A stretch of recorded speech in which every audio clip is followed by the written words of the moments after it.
Good evening, কেমন আছে সবাই? আশা করছি সবাই খুব খুব খুব ভালো আছো, আর আমরাও খুব ভালো আছি। তো আজকে ভিডিওটা কে করছে বলো তো? ভিডিওটা করছে আমার মেয়ে। আসলে যখনই দেখেছে রেডি হচ্ছি বাইরে বেরোবো, ও আমাকে ফার্স্টে জিজ্ঞাসা করলো, মা তুমি কি আজকে ভিডিও করবে? আমি বললাম যে হ্যাঁ করব। তো বললো দাঁড়াও, তুমি তাহলে রেডি হও, আমি তোমার একটা ভিডিও ক্লিপ করে তুলে দিচ্ছি। তো তারপরে দেখছি বা বেশ ভালোই তুলেছে। মাঝখানে একবার দুষ্টুমি করে অবশ্য ওর এই যে আঙুলটা দিয়ে দিয়েছিল, যে দেখার জন্য যে ঠিকঠাক হচ্ছে কিনা, মানে ও ভিডিওটা অন করেছে কিনা। তো তারপরে দেখলো যে হ্যাঁ ভিডিওটা অন হয়েছে। বললো মা একটু একটু আমার আঙুল চলে এসেছে। আমি ঠিক আছে, কোনো ব্যাপার না, আঙুল আসুক। তো এই যে আমি তো ফুল রেডি। এইবার একে এবার রেডি করবো। ও হাঁ করে তাকিয়ে আছে আমার দিকে, যে বাবা রেডি হয়ে বেরিয়ে গেছে, মা রেডি হয়ে গেল, এবার আমার কী ব্যবস্থা হবে। তো এই যে আজকে ভাবছি ওর চুলটা বাঁধবো না, কারণ ওয়েদারটা না খুব ভালো আছে, বৃষ্টি হয়েছিল তো ওই জন্য। আর চুলে তেল দেওয়া আছে ওর দেখো। তো ভাবলাম যে খুব একটা হয়ে নাই, আর গরমও সেরকম কিছু লাগছে না, তো দুটো ক্লিপ দিয়ে চুলটা একটু আটকে দিই। তো সেটাই করছিলাম, যে দুটো ক্লিপ দিয়ে ভালো করে টাইট করে চুলটা আটকে দিচ্ছিলাম। আরও চুল বাঁধার সময় এত নড়ে না, মানে চট করে চুলটা বাঁধা যায় না, তার মধ্যে হাত থেকে আবার ক্লিপটা পড়ে গেল। তো এই ক্লিপগুলো আমার কাকি শাশুড়ি রামকেলি মেলা থেকে এনে দিয়েছিল, তো সেইগুলোই বেঁধে দিলাম। আর ওর চুল, সামনের চুলগুলো বেশ কোঁকড়া, কিন্তু পেছনের চুলগুলো না, সামনের চুলগুলো হচ্ছে বেশ মানে সোজাই। ঘাড়ের কাছে চুলগুলো কেন এরকম কোঁকড়া আমি না বুঝতে পারি না। তো ঠিক আছে চলো, তারপরে এই যেটা লিপ বাম দিচ্ছি। লিপ বামটা এটা বেবিদেরই, আমি বেবি হাগ থেকে নিয়েছিলাম। এটার কোনো কালার নেই, জাস্ট লিপটা আর কি ময়েশ্চারাইজ হয়ে থাকে। তো বেরোনোর পরে তো একটু কিছু খেতেই হবে, যেহেতু দুপুরবেলা খাওয়া দাওয়া করে ঘুমানো হয়েছিল, তারপরে কিছু খাওয়া হয়নি। তো এই ঝন্টু মোড়ে এই দোকানটায় নিলাম ফার্স্টে হচ্ছে গরম গরম পাপড়ি চাট।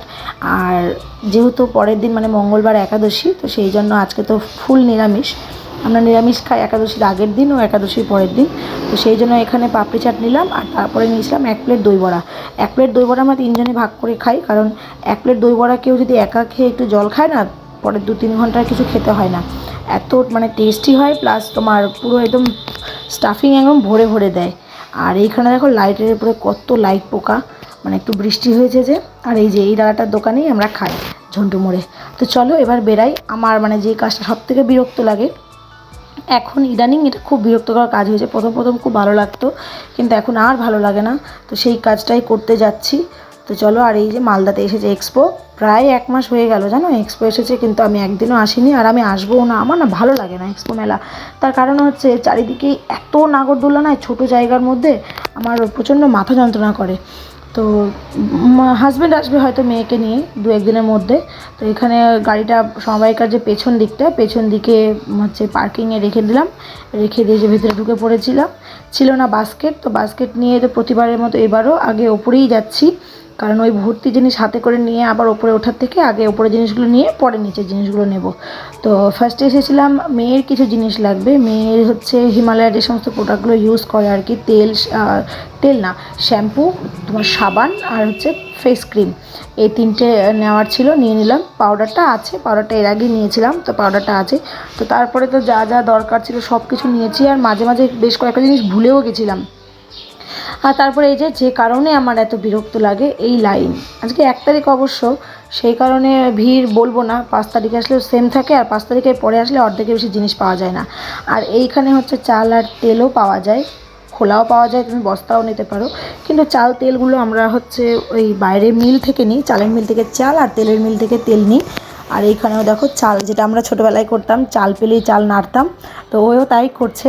তো চলো, আধ ঘন্টা, মানে আমরা 8টায় লাইনে দাঁড়িয়েছিলাম, আর একদম কাটায় 8টা 35, তখন আমাদের হচ্ছে এই সব নিয়ে বিলিং করা কমপ্লিট হয়েছে। দাঁড়াও তোমাদেরকে ঘড়িটা দেখাচ্ছি। তো এইখানে আরেকবার এই দেখো, দেখেছো পুরো একদম কাটায় 8টা 35, মানে 35 মিনিট লেগে গেল জিনিসপত্র নিতে। এরপরে এখানে আবার বিলটা দিয়ে লিস্ট ওয়াইজ মালটা মিলিয়ে নেয়। যাওয়া হলাম, বেরোবো, প্রচণ্ড মুষলধারে বৃষ্টি হচ্ছিলো, মানে প্রচণ্ড বৃষ্টি হচ্ছিলো হঠাৎ করেই। তো কী আর করা যাবে, এবার যেহেতু মেয়ের 2 দিন আগেই জ্বর ছিল, তো ওকে নিয়ে তো কোনোভাবে বেরোনো সম্ভব না, আর আমরা না ছাতা নিয়ে আসিনি। তারপরে প্রায় 9টা 10-15 বেজে গেছিলো, তো দেখছি বৃষ্টি একদম কমছে না, তো বাধ্য হয়ে হাজব্যান্ড বেরিয়ে, পাশেই দোকান আছে, তো ওখান থেকে একটা ছাতা কিনে নিয়ে আসলো, যে আমরা ভিজে মেয়েকে মাঝখানে বসাবো, মেয়ে না ভিজলে কোনো অসুবিধা নেই। তো চলো এবার বেরাই, জানি ভিজে ভিজে বাড়ি যেতে হবে একদম।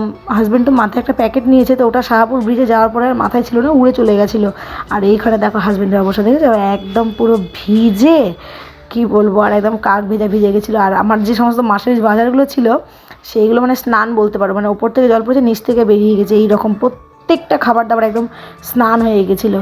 আর মাঝখানে আমার যে সুজির প্যাকেটটা ছিল ওটা নিচে পড়ে গেছিলো, সুজির প্যাকেটটা একদম ফেটে একাকার অবস্থা। চলো সব বের করে নিয়েছি, আর যেইখানে রাখবো সেইখানটা খুব ভালো করে পরিষ্কার করে নিয়েছি। এইবার সবগুলো কৌটোয় ভরবো। আর এই হচ্ছে এবারে আমাদের মাসের বাজার। একটা মাস আমাদের খুব ভালোভাবে চলে যায়, কিছু কিছু জিনিস থেকে যায়, আবার কিছু কিছু জিনিস মাস পড়ার আগেই ফুরিয়ে যায়। তো চলো এখানে যে কৌটোগুলো খালি হয় আমি সঙ্গে সঙ্গে না ধুয়ে রেখে দিই। তো কৌটো কাটি সব নামিয়ে নিয়েছি, এবার একে একে সব ভর্তি করে নিই। আর কি, এবার খাওয়া দাওয়া করে ঘুমোবো। তো চলো আজকের মতো টাটা, দেখা হবে একটা নতুন ভিডিওর সঙ্গে। ততক্ষণ সবাই খুব ভালো থেকো, সুস্থ থেকো। ভিডিওটা কেমন লাগলো অবশ্যই কিন্তু কমেন্টে জানিও। দেখা হবে একটা নতুন ভিডিওর সঙ্গে। আর হ্যাঁ, যারা যারা এখনও আমার চ্যানেলটাকে সাবস্ক্রাইব করেনি প্লিজ আমার চ্যানেলটাকে সাবস্ক্রাইব করে দিয়ে আমার পাশে থেকো। দেখা হবে একটা নতুন ভিডিওর সাথে।